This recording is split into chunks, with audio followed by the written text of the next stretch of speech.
Well, joining us first on the program tonight is Shashi Tharoor. On this, thanks very much, Shashi Tharoor, for being with us. Firstly, what is your reaction to Tucker Carlson's monologue? You put out a tweet today with angry emojis, and of course, you've written a definitive book on the subject. Well, I mean, I don't want to mix it up with the passing of Queen Elizabeth, who was a gracious, dignified old lady who deserves to be remembered politely and with respect for the very selfless life of abnegation that she led. And I've always said that she's a monarch who doesn't rule, she reigns, and therefore she cannot be blamed for much that happened. Even under her watch, some of the worst atrocities of the British Raj occurred in the 20th century. And while Jallianwala Bagh was before she was born, you can't say that for what happened to the Mau Mau nationalists in Kenya, the Malaysian communists, and all sorts of other groups who were grossly mistreated by British colonialism. But the central question that Mr. Tucker Carlson completely evades as to whether the British were more benign than other colonialists. I mean, that's in Krishna Menon's famous line, it's like asking a fish whether it would rather be broiled or buttered. The fact is that for us, it's not the question of us saying the British were better than had we been colonized by the Germans or the Belgians. I mean, the fact of the matter is that what the British did was to come to a country where they had no business to be, initially ostensibly to trade. They realized that because of its current or then prevailing circumstances, they could establish military control in order to enhance their profits. And they ruled the country essentially to loot it. So they came into a country that was rich and prosperous and proceeded to drain its wealth. This has been amply documented, going back to Dadabhai Naoroji and R.C. Dutt in the 19th century, to my book. And after my book, Professor Ursa Patnaik did a study showing, estimating at 45 trillion, the amount of loot and drain that the British took out of India. So the fact of the matter is, Tucker Carlson might want to be nice about a monarch who passed away, but to use that as an excuse to extol an empire that was essentially guilty of plunder, rapine, loot, pillage, and worse is absurd. I mean, it is absolutely preposterous. For every single thing the British did in India, whether it was building a railway station or laying a rail line or building a law court, every single thing was done in furtherance of British interests, to enhance British profits and to advance British empire. It had nothing to do with the benefits for the Indians. The rail lines were laid down at considerable expense, paid for by the Indian taxpayer, in order to extract more resources from the hinterland and take them to our ports. Bombay had this great terminus that Tucker Carlson is so excited about because it was a port city. And that's where they could export stuff from India and import stuff into India from Bombay. Similarly, when you look at things like the law courts were to exact British justice, to keep the Indians under heel. It took a very, very long time before an Indian was even able to sit in judgment on a Briton. And the number of British judges who let off British murderers are on various specious grounds because their victims were Indian. Whereas an Indian who so much as raised his hand against a Briton could risk being sentenced to life, hanged, or being transported off to the Andamans, and in earlier years as far as Singapore. So there's simply no question of praising the British for doing whatever they could to enhance their own rule. And this gentleman is a right-wing, I don't know what to call him on American television, but there's no reason to take him seriously until you decided that you wanted me to. Well, it's because it's generated such a debate on social media. You reacted to it as well. But, the point that he made about prosperity, about buildings, the Victoria Terminus example that he put out there, that, we inherited our legal system, our democracy, our parliamentary democracy from them. Even if the British did this for their own interests, I think what he's perhaps suggesting is that we benefited from it. Now, is that a valid argument at all? Well, I think that we have indeed got institutions that go back to the British era. But don't forget that it took an enormous amount of hard work by our freedom fighters to wrest some of these things from the British. If you look at the so-called parliamentary democracy the British gave us, number one, it was completely tarnished by their communal divisions of the electorate, so that Muslim voters could only vote for Muslim candidates for Muslim seats, for example.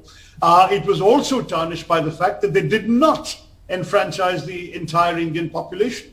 At a time when they first gave elections, it was for a handful of people.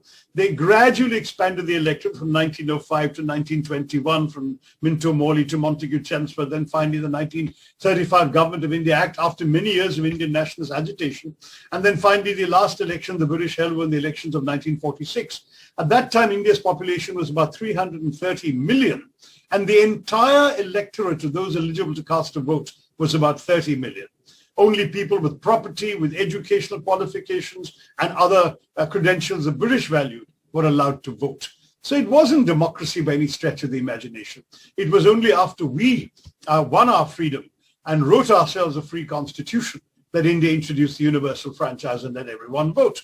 The parliamentary system as such, there are merits and demerits. I do believe the British parliamentary system works extremely well in Britain. I think it's grossly unsuited to the Indian political reality.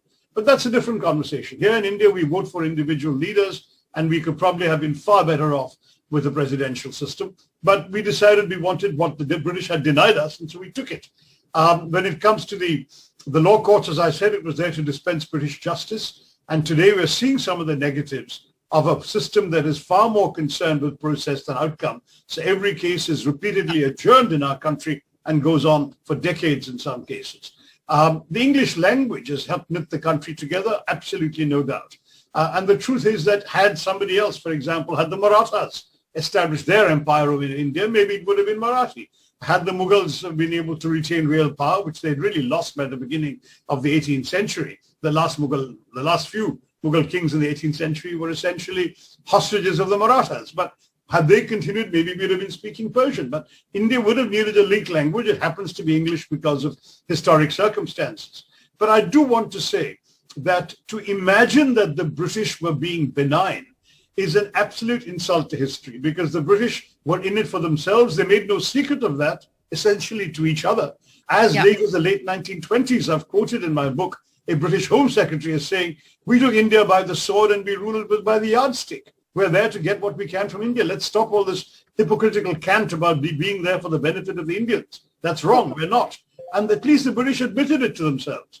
We should not now allow other people, especially not some right-wing American pundit, to try and pull the wool over our eyes. The British found in the late 19th century a justification, which was a post facto justification, to excuse themselves for their horrendous behavior, their killings, their rapes, their looting, because after the British putting down of what they call the Sepoy Mutiny, which we can hail as the Indian Revolt, or the First War of Indian Independence, as some historians called it, when they did that, they needed then to dress up their colonialism, their empire, in some sort of pretense. And the pretense was one of banal colonialism. But they never were interested in the well-being of the Indians. I absolutely do not accept that. There were individual Brits who were kind people, who did good things for good Indians in different places. But the fact is that that doesn't excuse the fact that they were there in the service of a rapacious and ultimately illegitimate empire. Right. But final question, Shashi Tharoor, in all of this, there's this whole debate right now in our country about shedding our colonial past. The Prime Minister has been stressing about that. We saw that with the Central Vista inauguration, Kartavya Path, etc. What do you think? Is that a good thing? Yeah, I mean, I've been saying this for some time, and I don't disagree with everything the Prime Minister says. On this, the question that we do need to discover more of our own historic past. I would only say to the Prime Minister and his supporters that they should at least avoid some of the ahistorical claims that are made, which actually tarnish the genuine achievements of a historic past. You know, it's not Ganeshji's head on the elephant's body that actually, on a human body that demonstrates the existence of plastic surgery. It is actual documented evidence in which people have found Shushrutas tools and the actual procedure for a rhinoplasty in the 1st century AD. And that's what proves that India had plastic surgery. So let's be realistic. We had great things to lay claim to, but let's do so in a measured way. And I agree that we have plenty to be proud of. At the same time, we need to live up to that. The intellectual curiosity of the past, the debates, the shastrarth, the arguments, those are now sort of being suppressed today under the benign rule of a Prime Minister who wants us to be proud of our past, but whose minions are busy censoring free speech, shutting down stand-up comedy shows, as you yourself Nidhi discussed with Kunal Kamra yesterday. These are things that absolutely do not reflect well on our proud heritage. If we can live up to our great heritage and traditions, then undoubtedly we'll be worthy of a past that was far greater than anything the British left us. Well, Shashi Tharoor, as eloquent as always, thank you very much for joining us on NDTV tonight.